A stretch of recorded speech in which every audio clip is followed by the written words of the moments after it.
us tonight to go over the Beaufort Code and the update and give us a little summary of the meetings that have taken place. It's all yours, Lauren and Libby. Lauren? All right. Well, thank you very much for having us on your agenda. And what we wanted to do, we're about ready to embark into the kind of the public process for the review and approval of our new development code, the Beaufort Code. So we wanted to just kind of give you an update of where we are, kind of how we got here, and what to expect going forward in the next couple of months. So as you know, we've been working for several years, depending on how you want to look at it, between 4 and 8 years on this new development code. So we wanted to just take a couple minutes to remind you why we're doing this new code, because we all have to kind of remind ourselves of that sometimes. One of the reasons, kind of the most basic reasons, we just want to update our existing code. You really should do that as a good policy every 10 to 15 years. Ours was adopted in 2003, so we're right at that point where we need to kind of step back, look at everything that has changed, look at the goals of the city, and then kind of reorganize the code to achieve those. The bigger reason, I think, is to implement the vision that was set out in the Civic Master Plan, which was adopted in February of 2014. As you'll recall, that plan studied the city in very great detail, starting with a lot-by-lot analysis of the entire city. So this was really a good time to understand what the existing conditions were. And the Civic Master Plan has a whole chapter 10 dedicated to kind of codifying and updating our regulatory framework in order to allow a lot of the visions that are presented in the plan to take place. Now, it doesn't necessarily require that they happen exactly as indicated in the Civic Master Plan, but I think this idea of the new code really was adopted in our comp plan, the Vision 2030, and then elaborated upon in more detail in the Civic Master Plan. So that was a really big part of this. And then the third reason, which is also more pragmatic, is to have a coordinated language with Beaufort County and the town of Port Royal. As you know, within the past 2 to 3 years, they both have adopted similar codes with similar language as what we are proposing. So for people that might live and move to a different jurisdiction, or developers or property owners that own parcels in multiple jurisdictions or work between them, since we're such a close-knit community, we felt it was really important to have this kind of unified language, even if the standards aren't exactly the same between jurisdictions. It's important to note that this is not a complete overhaul of what we've been using over the past 14 years. And in general, the new code permits most of what can be currently done, in addition to some other things, and we'll talk briefly kind of about what that means as we go through. But I gave you just a one-pager that you've probably seen this before over the past several years, that really just as a reminder of what the overall purpose of the code is from a city planning standpoint, which is to implement the goals of our comprehensive plan and the Civic Master Plan, which are the framework. And specifically, there are 10 goals that were really distilled from the comp plan and the Civic Master Plan. We wanted something that's easy and streamlines the development review process. We want to make that process more predictable. We want to preserve all of our resources. We have many resources here in the city, and that's why a lot of people come here, but also promote appropriate new development. We want to encourage change that the Civic Master Plan and our comp plan envision, and have appropriate new infill in existing developed neighborhoods. I think we made a conscious decision as a city back in 2009 to really focus on growing within rather than without, in order to protect a lot of our lands that should be conserved and utilize our existing infrastructure better. We want to promote economic development, specifically development that works hand in hand with our public infrastructure investments, which, as you know, we have some significant ones going on right now, especially Boundary Street right outside. We want to allow opportunities for diverse housing types in our in-town neighborhoods. And we really, an overall goal is we want to encourage walkable urban places. And that really means different things depending on the context of the city with which you're in. But at a minimum, in a residential kind of lower density, or we want it to be a place that's friendly for people just to walk around their neighborhood. In more urban areas, we want lively environments where people can walk to get their daily needs. So that kind of has a broad spectrum. And the goal is not to keep everything exactly the same. I think if we were going to do that, we wouldn't have spent all of these years trying to really improve upon what we have. So these are the goals that we have been going back to throughout this process, and every time we receive a comment or hear an idea, we really vet them through these goals. So here's just a brief synopsis of where we have been with this process to date. The short version is we've gone through 7 public code drafts, over 80 public and individual meetings. We've reviewed over 1,100 comments since 2009. And that's when the county, the city, and then the town of Port Royal really co-commissioned a form-based code template. So we all were starting from the same template, and then everyone kind of adapted it to their own needs. In 2012 and 13, you'll remember, we actually started really modifying this code and adapting it to Beaufort and going through a public review process. But then we stopped because we wanted the civic master plan to be adopted, so the code was really doing what it was supposed to do, which was implement or facilitate the vision. And we couldn't have the vision until the civic master plan was adopted.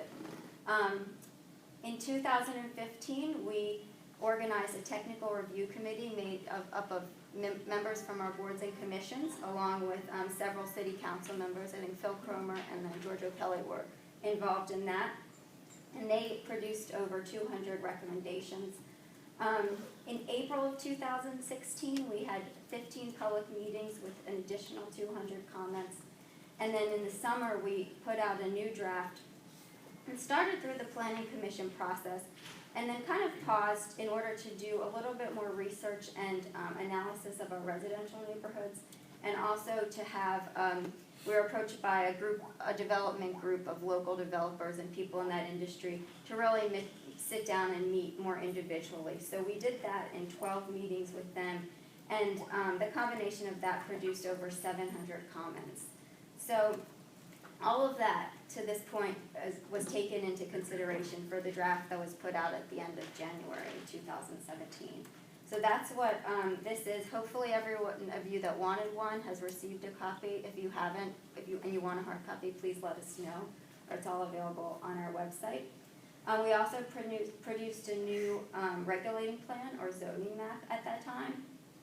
And then we collated all of the comments in a similar way that we had done previously, where basically we were trying to track everybody's comments so that people can see what they've said, if staff has any comments about it, and how it's been addressed in the code. So it's done fairly organized, and we realize it is a lot of information, but the flip side to not having a lot of information is that some comments may get lost. So we did want to make sure that we at least were able to track this for people that are interested. And you'll notice that there are some items in red. And I'll kind of tell you, those are basically outstanding items, or items that we weren't able to incorporate for one reason or another. Either they conflicted with another recommendation, or we didn't feel that they met the intent of the goals that we're working from. But all of those, I'll tell you in just a sec how you are going to be presented with that information as we go through the process.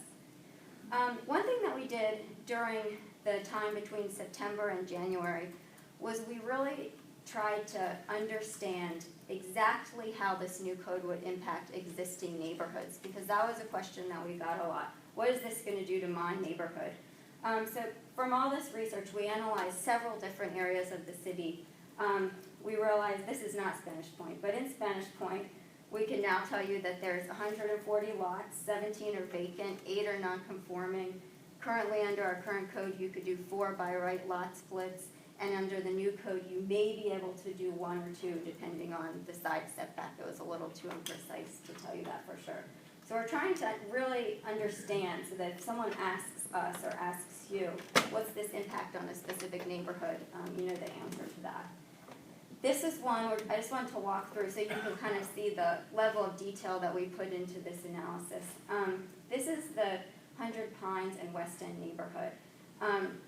So there's about 613 total lots in this area. 419 of them are currently in our 2 existing lowest zoning districts, so our R1 residential 1 and R2 zoning districts.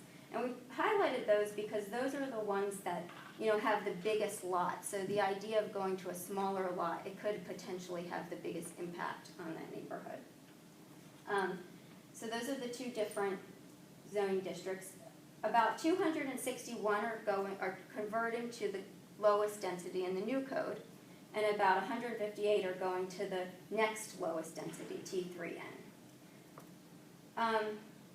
Of those, 28 lots, which you can see in that, so you see the difference, that new highlight on the right, are going from R1 to T3N. So that's kind of the biggest jump of lot size. So there's 28 of those out of 613 total. And 73 lots in the 100 Pines neighborhood versus 130 in West End are converting to T3N. So I know this is a lot, but just to kind of give you an idea. 27% of the lots currently zoned R1 and R2 are non-conforming. And that's important because they're smaller than what our minimum lot standards are. And it's important to know that because when you have setbacks that are meant for the larger lot standards, when you actually have a smaller lot, it makes it harder to develop your lot or to do additions. And we find that people have been coming to the ZBOA to request side variances because of these conditions or to work around trees. And so in order to kind of make the process a little bit easier and streamline it, we felt that this flexibility could help the process. 23 lots are vacant in this area, so not a substantial amount, maybe 5% of those lots are vacant.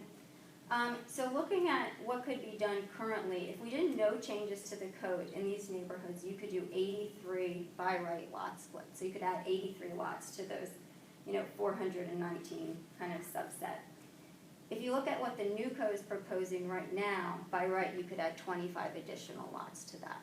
So you can kind of see out of that 419, an additional 25 isn't a significant impact, but what it does is it's just an incremental change, which is I think the intent of the civic master plan is not to have a wholesale change in an area, but just to allow a little bit more kind of infill and development. Can you stop for a second? Sure. 83 units now, or permit by right, subdividable lots out of the Right. 419? Correct. And Under our the new code, what's it, you said Do it. 25? 25 in addition to you could still Oh, do you the add 83, 25. Okay. and then Plus you could do 25. 25 more. Okay, so we increase, and the percentage of that is, whatever. Okay. Yeah. And then one of the other things, one of the goals is to allow diversity of housing types in in-town neighborhoods.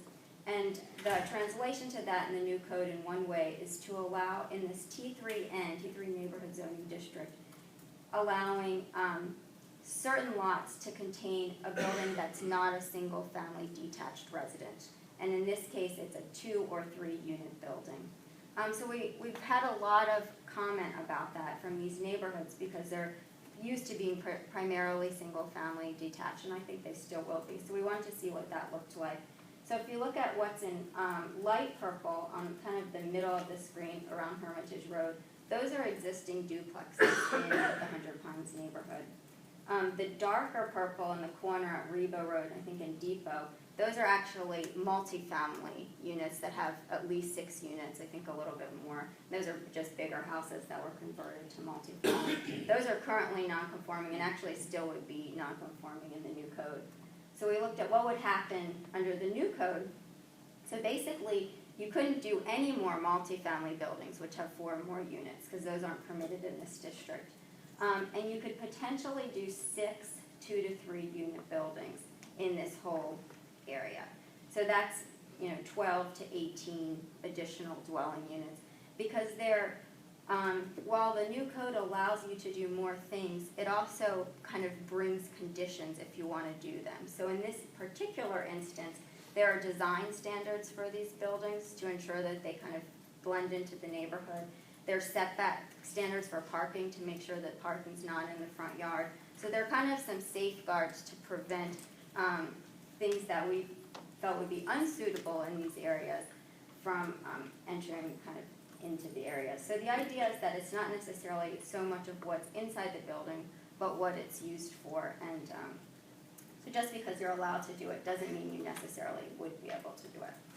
So I just wanted to show you that as an example of some of the analysis that we've done that has kind of all gone into the latest draft of the code.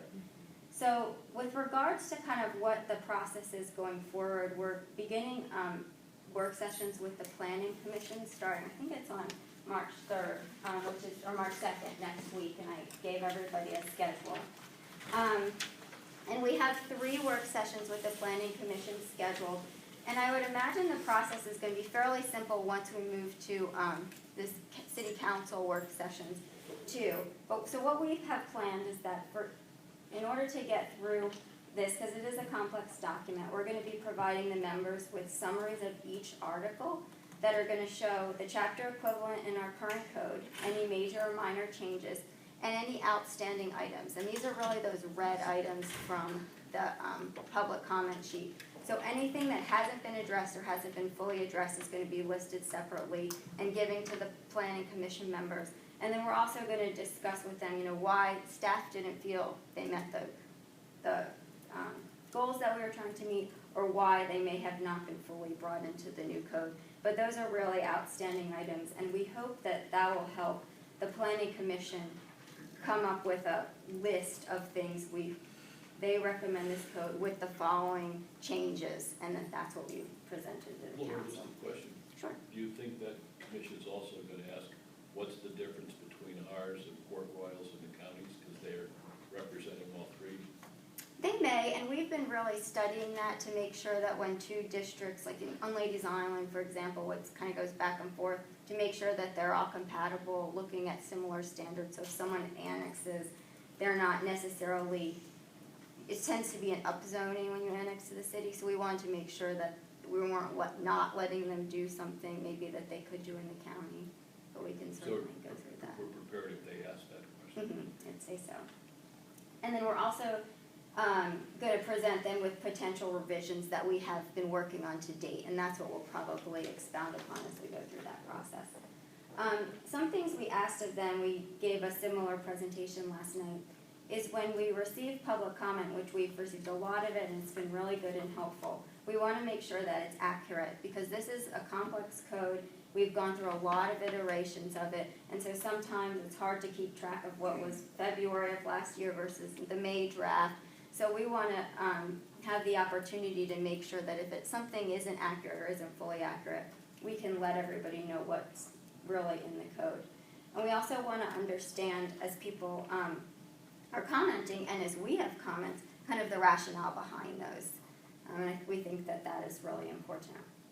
So the final goal going through the Planning Commission process is to have a recommendation from them to adopt the code with, I'm sure, a list or two, a page or two of modifications that they'd like to see made. And then it will come to City Council for, I would imagine, several work sessions before we get through the approval process. So that, I think that's everything. Everything is on our website, but like I said, if you need anything, please let us know. If you have specific questions, we're happy to sit down with you at any time to talk about it. You had a meeting last night, did people come? The meeting last night was a similar overview like this with the Planning Commission. And then we had a meeting Monday night, which we had 2 people come, but I would say that was actually Monday afternoon. It was a very kind of productive meeting, and just to talk, and hear people's concerns in a little bit more personal setting. How close are you in terms of agreements with people in 100 Pines? I'm not really sure. We have been reaching out to them, and there are definitely some things between this version and the previous one that we've tried to get closer to what we think their goals and concerns were, without necessarily compromise what we're trying to do, which is achieve the goals as laid out. And I think that in some instances there's never going to be a solution that everybody is going to be 100% agreeable on. We might want it to be something, and residents or business owners might want it to be something else, and it kind of ends up in the middle. But that's why I think the goals are important to just keep in mind as the overall reasoning for things. That's to say it's uncertain. Yeah. with regard to what you're saying. Right. I Isn't that figured fair? as much, but I thought I'd check. Anybody have any questions or comments? Just in general, when you look at the trend, or the numbers you put out are very interesting. That neighborhood you're talking about is the 100 Pines neighborhood around Depot Road, specifically the numbers you spoke about on here. The 100 Pines and West End. And the West End. Yeah. That represents 6% increase over the potential that's there now, which is 25 homes, or 25 potential, whatever they may be, development rights, for a total of the 108 units of housing. We already have 83 by right based on what the current code is.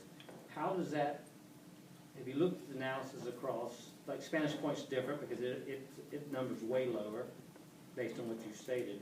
How about Mossy Oaks or Higginsville or Pigeon Point?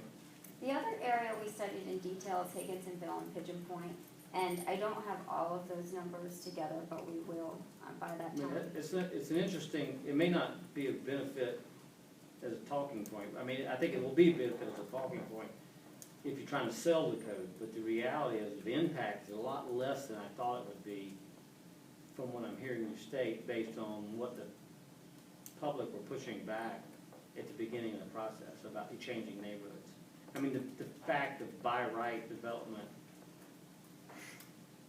you can almost do that. I mean, that is enough to scare neighborhoods, but they don't even know What could be done today? what can be done today.